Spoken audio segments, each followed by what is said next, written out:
Assalamualaikum warahmatullahi wabarakatuh. Rahayu Rahayu Sagung Dumadi. Patok, tombak, dan meledaknya Perang Jawa.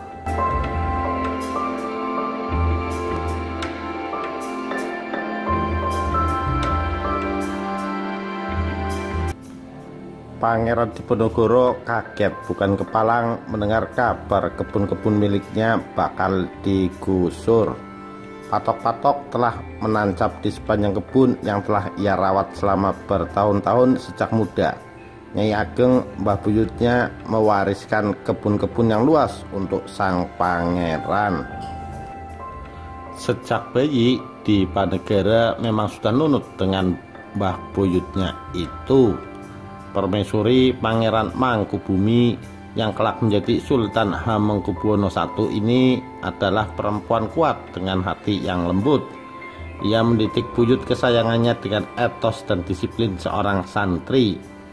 Ketika Dipanegara masih balita, ia meminta sendiri agar si bocah dipelihara olehnya di Tegalrejo. Dipanegara kaget soal penggusuran itu karena tidak menerima pemberitahuan lebih dulu. Tidak residen, tidak juga patih atau utusan siapapun yang mengabari tanah-tanah miliknya bakal dilewati jalan raya. Tanah-tanah tersebut begitu berharga bukan hanya karena menjadi sumber pemasukan, tapi juga di beberapa bagian menjadi tempat pemakaman leluhurnya. Sebulan sebelum pematokan tanah, Presiden Yogyakarta Antoni Hendrik memberi perintah agar jalan lingkar di luar kota Yogyakarta yang melintasi daerah Tegalrejo diperbaiki dan diperlebar. Tujuannya meningkatkan laju perdagangan sehingga pendapatan negara meningkat. Meski Smith tidak punya pengalaman bertugas di keraton-keraton Jawa Tengah, ia dianggap sosok yang tepat, dikenal sebagai pejabat yang ahli dalam urusan olah-olah duit. Ada dua alasan penting mengapa Gubernur Jenderal Van der Capellen menunjuk Smith. Pertama, agar dia punya pendapatan tambahan dari jabatan barunya, sehingga dia bisa menghidupi anggota keluarga yang berjumlah puluhan orang. Kedua, Smith diharapkan bisa mengelola urusan persewaan tanah di Yogyakarta yang sering tersendat di tangan residen sebelumnya. Dan orang tamak macam Smith tentu saja lebih fokus pada yang pertama ketimbang yang kedua. Di balik kejeliannya soal duit, penampilan Smith sangat komikal. William, pejabat tinggi Belanda, menggambarkan Smith sebagai seorang bertubuh kecil, gemuk dan pemalu. Pelukis Belgia Payen punya perbandingan menarik. Smith digambarkan bak Sancho Panza. Kedatangan tuan residen yang gempal dan pemalu inilah yang membuat hubungan Dipanegara dengan Keraton Yogyakarta dan pemerintah kolonial makin runyam. 5 tahun menjelang Perang Jawa terjadi berbagai konflik internal dalam tubuh keraton, terutama sejak diangkatnya Danureja IV menjadi patih. Smith membuat keadaan ini kian rumit. Dipanegara tidak diberitahu Danureja bahwa tanahnya akan dilewati jalan raya. Tindakan ini adalah kesengajaan. Semua orang di Yogyakarta tahu Danureja memendam kedongkolan tersendiri terhadap sang pangeran. Danureja menganggap Dipanegara selalu menghalangi langkah-langkahnya yang korup dan memperkaya diri. Bagi Dipanegara, Danureja terlalu pro Belanda dan hanya memikirkan kesenangan diri sendiri. Mabuk-mabukan, main perempuan, bergaya ke-Belanda-Belandaan. Danureja dipandang sebagai simbol paling nyata dekadensi moral yang terjadi di Keraton Yogyakarta selama bertahun-tahun. Orang alim seperti Diponegoro tentu saja gelisah melihat kebobrokan macam itu. Baginya, keraton sudah tidak layak lagi memegang otoritas moral untuk membimbing rakyat Jawa. Situasi itu pula yang membuatnya berpikir untuk menuntut kekuasaan Jawa dibagi dua, penguasa politik dan penguasa spiritual. Dalam konsepsi kekuasaan Jawa, penguasa politik dan penguasa spiritual digabung jadi satu, tercermin dalam gelar Raja-Raja Jawa, Senopati ing alaga Khalifatullah Sayyidin Panatagama. Secara ringkas artinya panglima perang sekaligus pemimpin agama. Dipanegara ingin meraih kepemimpinan yang kedua. Pada 17 Juni 1825, tukang-tukang mulai berdatangan ke perkebunan di Dipanegara untuk memasang patok-patok di tanah yang akan digunakan sebagai ruas jalan. Mereka datang atas perintah Danureja.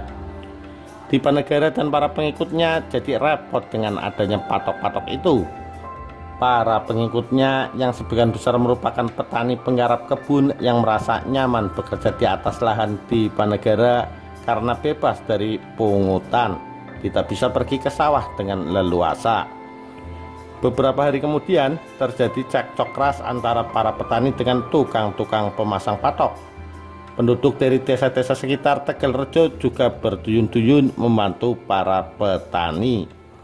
Suasana makin memanas sebab pengikut Dipanegara yang berdatangan kian bertambah. Niat mereka yang paling utama adalah membela sang pangeran dari tindakan kesewenang-wenangan Belanda dan Danureja. Pada awal Juli 1825, konsentrasi massa semakin bertumpuk di Tegalrejo dan menyebabkan pemerintah kolonial mulai mengkhawatirkan kericuhan yang lebih besar. Sang pangeran sementara itu semakin sering menyepi dan bertapa untuk memohon petunjuk kepada Yang Maha Kuasa. Agaknya dia masih bimbang dengan opsi perang dan mencari jalan spiritual. Barangkali pertolongan Tuhan segera datang. Tapi keributan antara para pengikutnya dengan tukang-tukang patok makin membulatkan tekadnya bahwa perang memang tak bisa dihindari.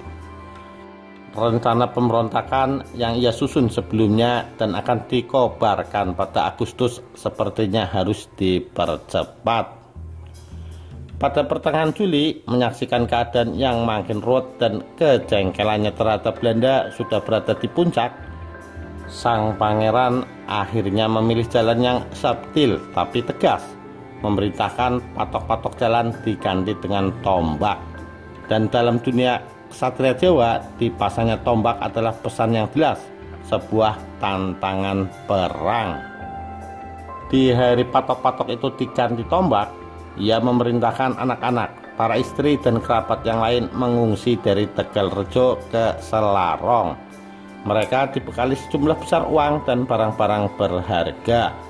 Uang ini kelak dipakai untuk membiayai perang Jawa.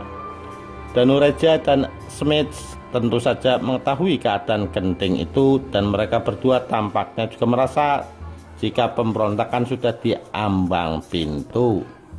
Pada 18 Juli 1825, Smith mengeluarkan ultimatum agar sang pangeran mesti datang ke Yogyakarta untuk mempertanggungjawabkan kelakuannya. Ultimatum Smith ini semakin mempersempit ruang Dipanegara untuk memilih opsi di luar perlawanan bersenjata. Sang pangeran, menurut Peter Cray, kini menjadi tawanan pendukungnya sendiri yang telah bersumpah untuk bertempur dan tidak membiarkan dia pergi ke Yogyakarta untuk berunding dengan Smith. Lantaran Dipanegara tetap keras kepala, Smith mengirimkan pasukan besar ke Tegalrejo pada tanggal 20 Juli 1825. Mereka dilengkapi atribut dan alat kemiliteran penuh. Harapannya Dipanegara segera ditangkap dan diseret ke Yogyakarta. Setibanya di Tegalrejo, pasukan itu dihadang pengikut Pangeran Dipanegara yang sudah siap. Pertempuran sengit pun tak terelakkan. pasukan akhirnya berhasil mengepung kediaman sang pangeran dan membakarnya. Sementara Pangeran Dipanegara dan para pengikutnya berhasil lolos lewat gerbang barat Tegalrejo.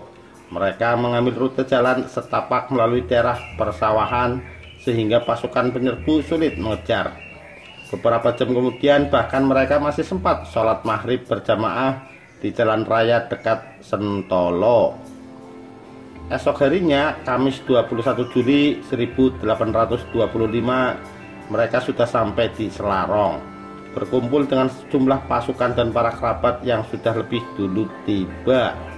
Dan di sana, tutur Peter Cray, dekat gua tempat pangeran sering bersemedi dan tinggal berhari-hari dalam kesenyapan, mereka menancapkan panji pemberontakan. Dari sinilah dentum perang Jawa pun meledak.